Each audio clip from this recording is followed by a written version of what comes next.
drift. Look, we are not the same, this is not a game. I've been swerving through the city in and out of lanes.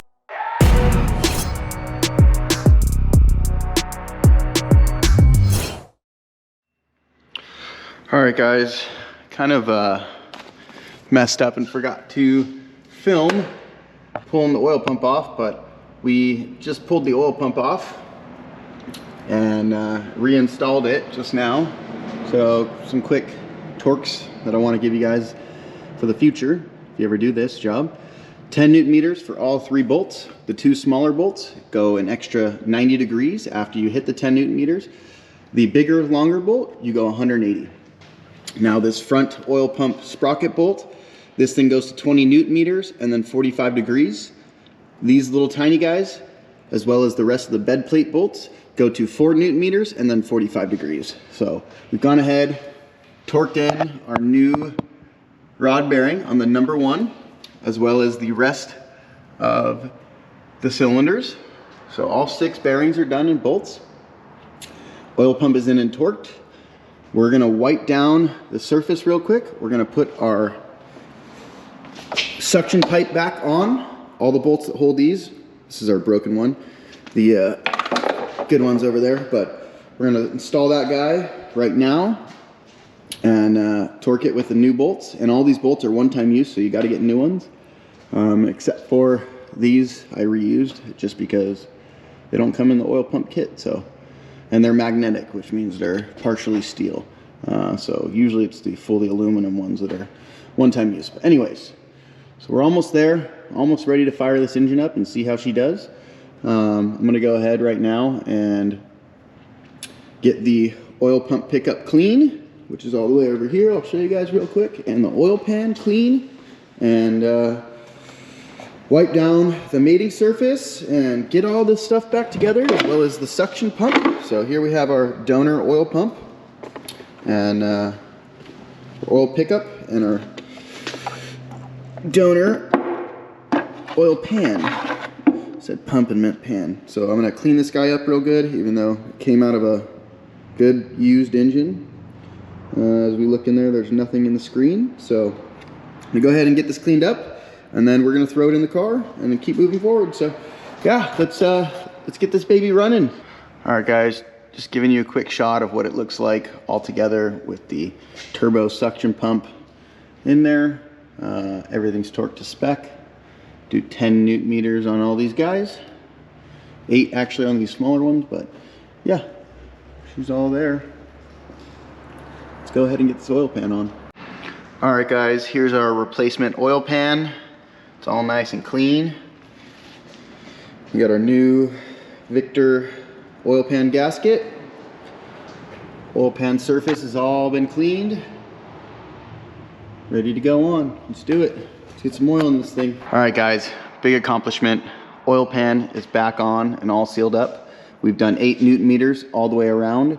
You can look up the torque pattern, but it's basically like here, here, there, there, there. You start doing like a star pattern. So it's 8 Newton meters all the way around, and then 90 degrees on all the short bolts, and the 5 long bolts, it's 180 degrees. We're about to put our oil level sensor back in and torque our drain bolt to 23 Newton meters and put some oil in it. We got a new oil filter already in it. We're gonna fire this bad boy up before we put anything else really on. One more thing I gotta do too is mount the oil cooler.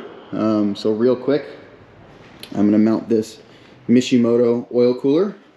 We're about to open it here, mount that bad boy, and yeah, let's fire this puppy up and see what she does. I'm excited. All right, so we just put 7 quarts of the 540 liquid moly in the engine, and I think we're ready to give it a test fire. Put our oil cap back on. So I just got the support stand holding the engine just in case the motor shakes off the hook for whatever reason. Oil cooler is in, as you can see here. Lines are torqued to 10 Newton meters. Got the new O-rings that were supplied with Mishimoto on those fittings. And here's the old ones. And I think we're ready to test rip this thing before we put it all back together. So let's go ahead and do that. Let's make sure this motor's good. All right guys, so we're in the car. Let's see if we can get a start out of it. Oh, it's dead. Completely dead. Yep, not enough to start it. I got the jump back on it, but it's dead. So we're gonna charge the battery up and see what happens here. All right, so I decided to bring it down and put the big charger on it. We got it on 200 amps. I let it trickle charge for maybe like 5 minutes real quick just to help the battery out. Let's go. Let's see what she does. All right, she should start this time. Oh my God. It's not enough yet. Fuck. Ah.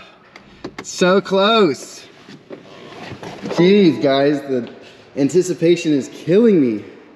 I really want to see this thing start, man. All right, we're gonna put it back on 35. See some smoke coming from the battery terminal, so we're gonna just let it charge for a little longer. Part of me is wondering if, because the motor's dry, if it's a little hard to turn over. We will see. Everything else should be good. It's holding coolant. We got plenty of oil in it. I want to put it back together, but I also want to hear it run real quick. So we're just gonna give it a couple minutes and hope that this thing turns on. Woo! Stoked though, stoked. Also nervous, super nervous, because like, what if the motor's got like rod knock, or like, well, it doesn't have rod knock, it's got new bearings, but what if it makes funky noises, or like the cam is broken? I mean, I don't know. I didn't pull the valve cover, so. Whew. Put your comments down below. What do you guys think? We'll see. We will see. All right, guys, attempt number 2.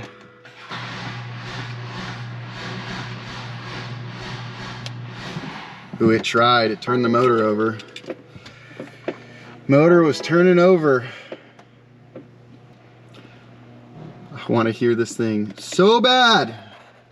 All right, well, this thing charges. Let's just take a quick look at some of the stuff that we changed. So here's all the old rod bearings.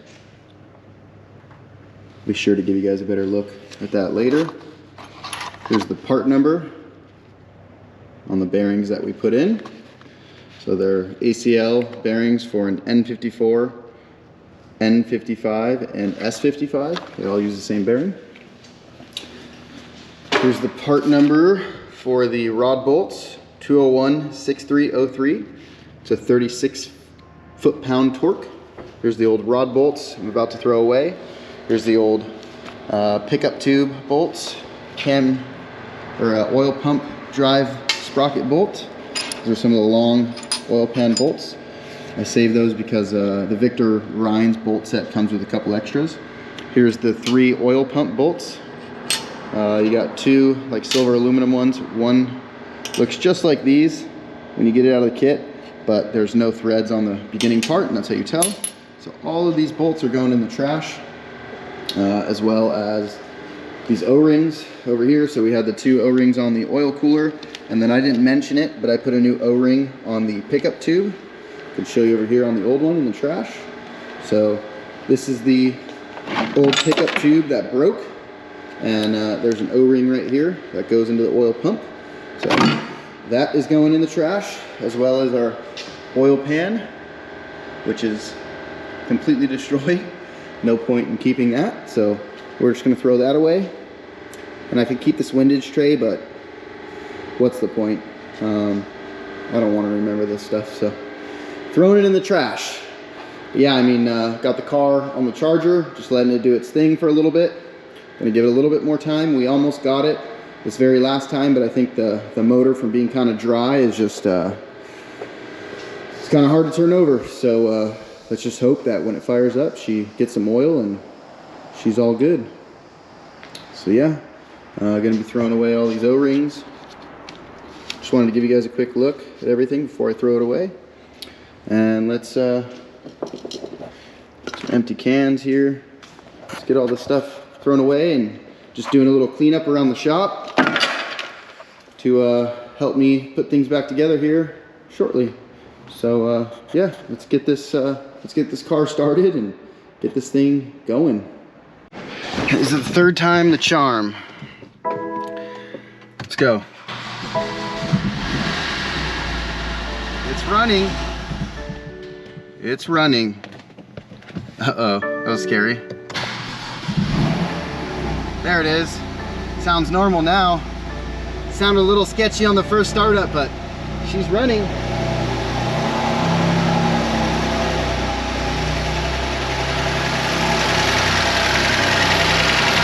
A little rough.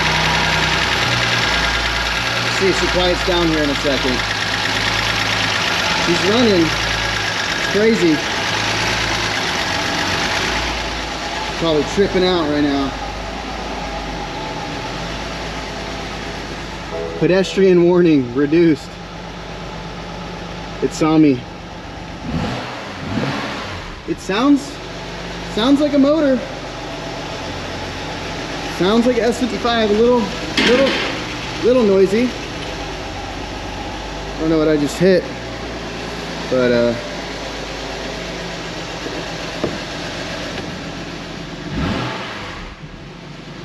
there it is.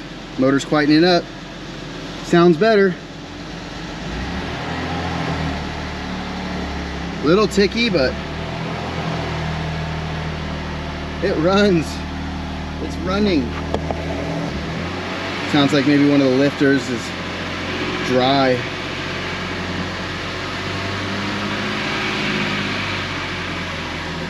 Hoping it quiets up here in a second once it kind of warms up.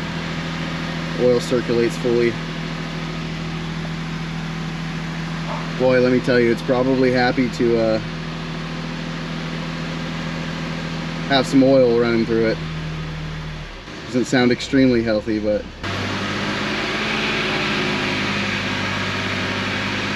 man, I hope it quiets up. How scary is this? See a little bit of something, smoke burning. Not sure what that is. Motor sounds better now. Sounds like whatever was kind of needing oil is getting quieter. Let's go look. Definitely in the head, whatever it is. Could be a cam journal. Could just be a lifter. Really hard to say. Not sure what's burning. Got no leaks, so that's good. Man, I'm gonna have to take this valve cover off and investigate. Jeez. I hope, and I hope this thing is gonna be all right. Sounds better the more it runs, the more it warms up. Look at that, guys. 4 miles. Ooh, sounds better. Whatever that tick was just went away.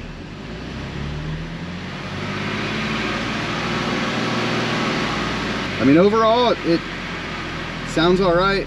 It's getting better sounding. Tell you what, it's a little shaky, but it's not on motor mount, so it's hard to say. Idle is super smooth though. It's getting way quieter. Whatever was ticking is stopped ticking.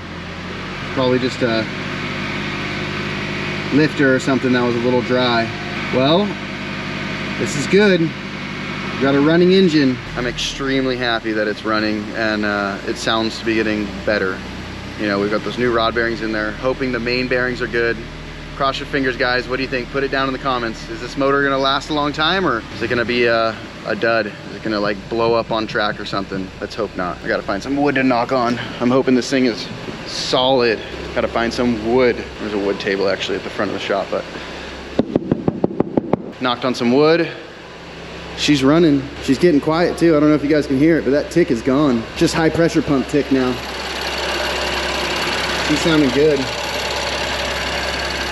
Whew. All right, guys, so we've gone ahead and put in our motor mount bracket, as well as this line here for the DCT cooler and the little thermostat back here. And there's one more line right here that I'm basically touching, this black line, and that bracket right where that was pointing. You can see the silver bracket there. That bolt up to the motor mount bracket. All that is tight. Everything else is in. I've gone ahead and pulled the pan off to look at this damage we have on the transmission pan mounting area. There's a little crack from the accident that I'm gonna end up welding up. But here's our new replacement front subframe that doesn't have a bend on it. And our old one over here. So we're gonna be swapping in this new one right now. Just wanted to give you guys a quick little look before I go ahead and put everything in. No leaks coming from the oil pan, which is nice. Everything seems to be doing well. The motor is, I've started it again since the first start, and it starts really, really nice. So yeah, we're just gonna keep moving forward and continue fixing this car and bring it back to life. All right guys, quick update. Subframe is in, all the bolts are in and torqued. The motor mount bolts, all 3 of them are in and torqued. So yeah, last thing to do is put these control arms back in their rightful location. Got these like 13s right here in that hold the subframe to these front supports. Basically, she's done. We got to get a steering rack, which I don't have. I may just loosely put the old one back in for now so I can steer the car. But we're not really going to be driving it anywhere as we have this transmission to deal with. So I went ahead and pulled the transmission pan off because when this thing did get hit, it broke. Whatever hit the pan and everything hit the corner of the transmission right here and broke it. So instead of buying a new transmission, I think I'm just going to TIG weld it up, which you guys will see the process of that. I may or may not remove the transmission for that. But yeah, I'm going to TIG weld it up and then clean it up and put it all back together and hope that it holds fluid, which it should.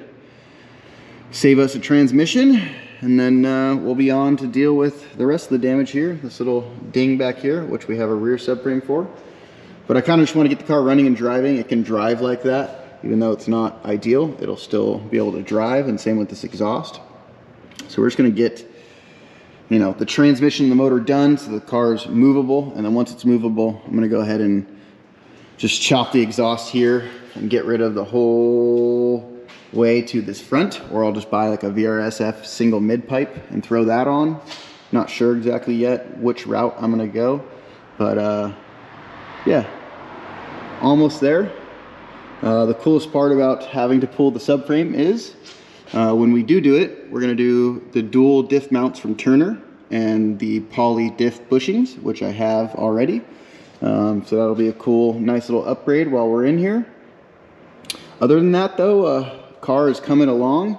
Probably gonna bleed the brakes here in a little bit and make sure the brakes are good and just keep moving forward. We're basically there. The only thing left I have for bolts are a bunch of underbelly pan bolts, the sway bar nuts. So the sway bar's gotta go back on. And yeah, and just a bunch of trim panels basically after that, and then the whole front end will be back together and we can continue working on other things. So super stoked. Super happy that the motor seems like it's going to be salvageable. We're just going to run this motor as long as we can. Hopefully she has a long life and we get a lot of fun out of this car. So let's keep moving. Just going to put these control arms back in and torque everything. There's a nut there, bolt there, and we're basically done with this thing. We can set it back down on the ground. So let's go.